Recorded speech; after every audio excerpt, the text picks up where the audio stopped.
नमस्कार। आज के इस खास विश्लेषण में हम एक बेहद गंभीर लेकिन बहुत ही दिलचस्प मुद्दे पर बात करने वाले हैं। सरकारी नौकरी की प्रतियोगी परीक्षाएं।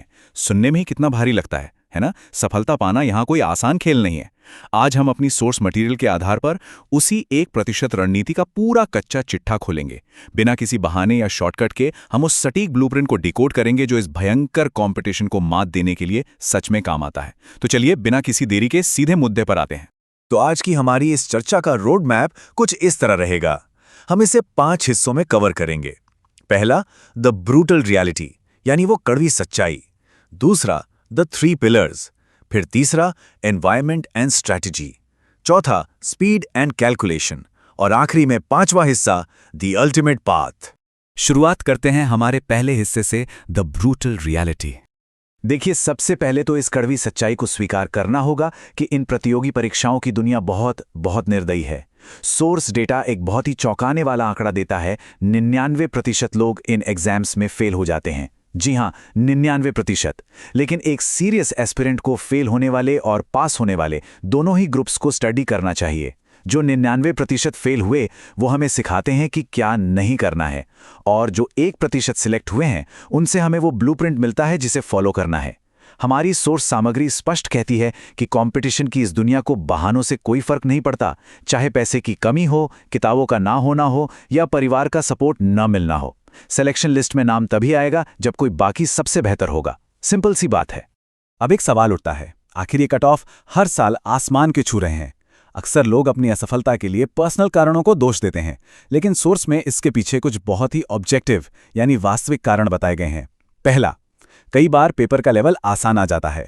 दूसरा, वैकेंसीज की संख्या लगातार कम हो रही है। और तीसरा, और शायद सबसे बड़ा कारण, आजकल बहुत ही ज्यादा पढ़े लिखे और एक्सट्रीमली सीरियस स्टूडेंट्स भारी संख्या में इन एग्जाम्स में बैठ रहे हैं। ये एक मैकेनिकल सच्चाई है। इसे मान लेना ही सफलता की पहली सीढ़ी है। तो अब सवाल ये है कि इस गला काट कंपटीशन में टिके रहने के लिए हमारा टारगेट क्या होना चाहिए? 90% से भी ज्यादा। बिल्कुल, यही वो जादुई आंकड़ा है जो हर एस्पिरेंट के दिमाग में छपा होना चाहिए। सोर्स के मुताबिक अगर पेपर में 90% से ज्यादा सवालों को सही हल करने का लक्ष्य नहीं है तो इस माहौल में सर्वाइव करना लगभग नामुमकिन है। चलिए अब आगे बढ़ते हैं अपने दूसरे सेक्शन की तरफ, द 3 पिलर्स। सच्चाई जान लेने के बाद अब बात करते हैं उन मूलभूत नियमों की जो सिलेक्शन लिस्ट में एक पक्की जगह की गारंटी देते हैं। ये 3 कदम किसी भी सीरियस कैंडिडेट के लिए एक एब्सोल्यूट ब्लूप्रिंट हैं, और सोर्स के अनुसार इसमें 100% कमिटमेंट चाहिए। पहला पिलर, अपना पूरा सिलेबस खत्म करना। दूसरा, कम से कम, जी हां, कम से कम पिछले 3 सालों के प्रश्न पत्रों का कड़ाई से अभ्यास करना। और तीसरा पिलर, रेगुलर मॉक टेस्ट देना और उनका गहराई से एनालिसिस करना। बिना इस फॉर्मूले के आगे बढ़ने की सोचना भी बेमानी है। अच्छा, यहां पहले कदम को लेकर एक बहुत बड़ा भ्रम रहता है लोगों में। सिलेबस को सिर्फ खत्म करने और उसे सच में मास्टर करने में जमीन आसमान का फर्क है। हमारी सोर्स सामग्री इस बात पर बहुत जोर देती है कि कई स्टूडेंट्स बस एक रेस में भाग रहे होते हैं कि जल्दी से सिलेबस खत्म हो जाए ताकि बस एक चेकबॉक्स टिक हो सके। सोर्स इस तरह के अप्रोच की कड़ी आलोचना करता है। देखिए, सतही तौर पर पन्ने पलटने से सफलता नहीं मिलती। इसके लिए विषयों की गहरी समझ और उन्हें लंबे समय तक याद रखने की क्षमता विकसित करनी पड़ती है। और यहां एक कोट है जो इस पूरी स्ट्रैटेजी की जान है। फाइनल एग्जाम बस आपका आखिरी मॉक टेस्ट होना चाहिए। सोचिए, इसका मतलब क्या है? इसका सीधा सा अर्थ है कि जब सिलेबस आधा भी पूरा हो जाए ना, तभी से मॉक टेस्ट देना शुरू कर देना चाहिए और अपनी पूरी क्षमता लगाकर इतने टेस्ट देने चाहिए कि जब असली एग्जाम का दिन आए तो घबराहट ना हो। वो बस रोजमर्रा के एक और प्रैक्टिस रन की तरह ही लगे। अब आते हैं सेक्शन 3 पर, एनवायरनमेंट एंड स्ट्रैटेजी। ये बहुत ही दिलचस्प बात है कि हमारे आसपास का माहौल और हमारी रणनीति कैसे एक साधारण एस्पिरेंट को टॉप टियर कैंडिडेट बना देती है, खास तौर पर उनके लिए जो घर से दूर रह के तैयारी करते हैं। एक अच्छा रूम पार्टनर और एक बुरा रूम पार्टनर, ये चुनाव सीधे तौर पर आपका सिलेक्शन तय कर सकता है। अगर कोई ऐसा रूममेट चुनता है जो दिन में 10-15 घंटे पढ़ता है तो उसे देखकर अपने आप अंदर एक आग लगती है कि भाई अगर ये इतना पढ़ रहा है तो मैं क्या कर रहा हूं। लेकिन दूसरी तरफ अगर रूममेट दिन भर सोता रहे तो वो पूरे कमरे में आलस और नेगेटिविटी भर देता है। तो सही पार्टनर चुनना ये बहुत ही क्रिटिकल स्ट्रैटेजिक डिसीजन है। जो लोग लाइब्रेरी में पढ़ते हैं उनके लिए सोर्स सामग्री में एक बहुत ही सख्त रूल बताया गया है, फोन का बिल्कुल जीरो इस्तेमाल। मतलब अगर पढ़ाई में मन नहीं भी लग रहा है, आप बुरी तरह बोर हो चुके हैं, तब भी फोन को हाथ नहीं लगाना है। इसके पीछे की साइकोलॉजी बहुत कमाल की है। जब दिमाग खाली बैठे बैठे पूरी तरह बोर हो जाता है तो वो डिस्ट्रैक्शन ढूंढने के बजाय थक हार कर वापस पढ़ाई पर ही फोकस करने लगता है। फोन उस जरूरी रिदम को पूरी तरह बर्बाद कर देता है। देखिए, आज के समय में सिर्फ अंधी मेहनत करना बिल्कुल काफी नहीं है। ऊर्जा को सही जगह लगाना बहुत जरूरी है। बिना स्मार्ट हार्डवर्क के लोग दिन रात किताबों में घुसे रहते हैं, फिर भी सिलेक्शन नहीं होता। क्यों? क्योंकि बिना एक सॉलिड टाइम टेबल और ठोस रणनीति के सारी मेहनत बेकार है। सोर्स के मुताबिक हर कैंडिडेट का एक ही लक्ष्य होना चाहिए, ज्यादा से ज्यादा 1 या 2 अटेम्प्ट में सफलता हासिल करना। सालों साल तक बस तैयारी के चक्रव्यूह में फंसे रहना, ये कोई स्मार्ट वर्क नहीं है। अब हम बढ़ेंगे अपने चौथे सेक्शन की तरफ, स्पीड एंड कैलकुलेशन। ये हिस्सा खासतौर पर डेटा और मैथ्स के सवालों को तेजी से उड़ाने की रणनीति पर फोकस्ड है। एग्जाम में, विशेषकर मैथ्स में, 3 तरह के कैंडिडेट्स होते हैं। पहला, जिसके बेसिक्स तो क्लियर हैं लेकिन वो बहुत स्लो हैं।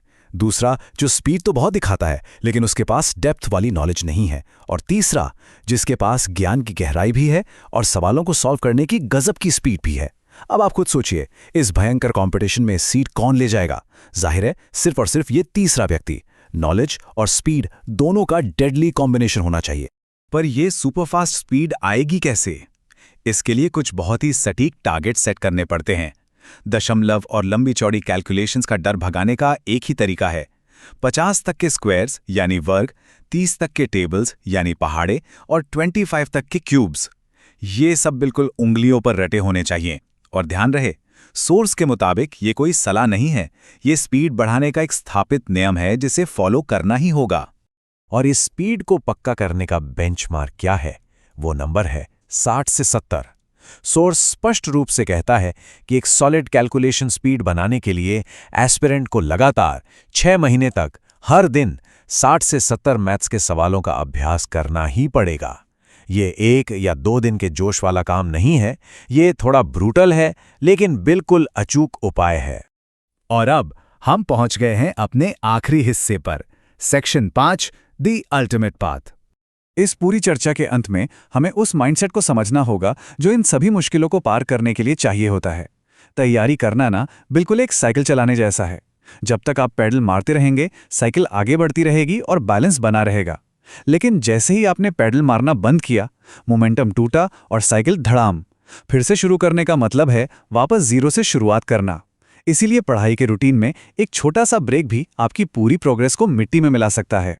तो फिर सब कुछ मिलाकर विनिंग फॉर्मूला क्या बनता है? सोर्स सामग्री इसे 3 बहुत ही अहम गुणों में समेटती है। पहला, अटूट निरंतरता यानी अनवेवरिंग कंसिस्टेंसी। दूसरा, सख्त आत्मानुशासन यानी सेल्फ डिसिप्लिन। और तीसरा, अपार धैर्य यानी इमेंस पेशेंस। जिसने भी इन तीनों को अपने चरित्र में उतार लिया, उसका इंस्पेक्टर या किसी भी बड़े पद तक पहुंचने का रास्ता साफ हो जाता है। यही वो क्वालिटीज हैं जो इस पागलपन भरे कंपटीशन में एक व्यक्ति को भीड़ से अलग खड़ा करती हैं। इस विश्लेषण का अंत हम एक बहुत ही चुनौतीपूर्ण सवाल के साथ करेंगे। सोर्स सीधे तौर पर पूछता है कि अगर हर दिन कोई पॉजिटिव एक्शन नहीं लिया जा रहा, ना सुबह टाइम पर उठना, ना टारगेट के हिसाब से पढ़ाई करना, ना ही मोबाइल छोड़ना, तो फिर कैसे कोई उम्मीद कर सकता है कि उसकी जिंदगी में कुछ बेहतर होगा? जादू तो होगा नहीं। जिंदगी बदलने के लिए डेली एफर्ट्स डालने ही पड़ते हैं। ये सवाल एक आईने की तरह है, तो इस पर गहराई से विचार करें और अपनी तैयारी को एक नई धार दें। आज की इस चर्चा में हमारे साथ जुड़ने के लिए बहुत बहुत शुक्रिया। लेकिन यार, सबसे बड़ा सवाल यही है, इन टॉप डिफेंस एग्जाम्स को क्लियर करने के लिए आखिर चाहिए क्या?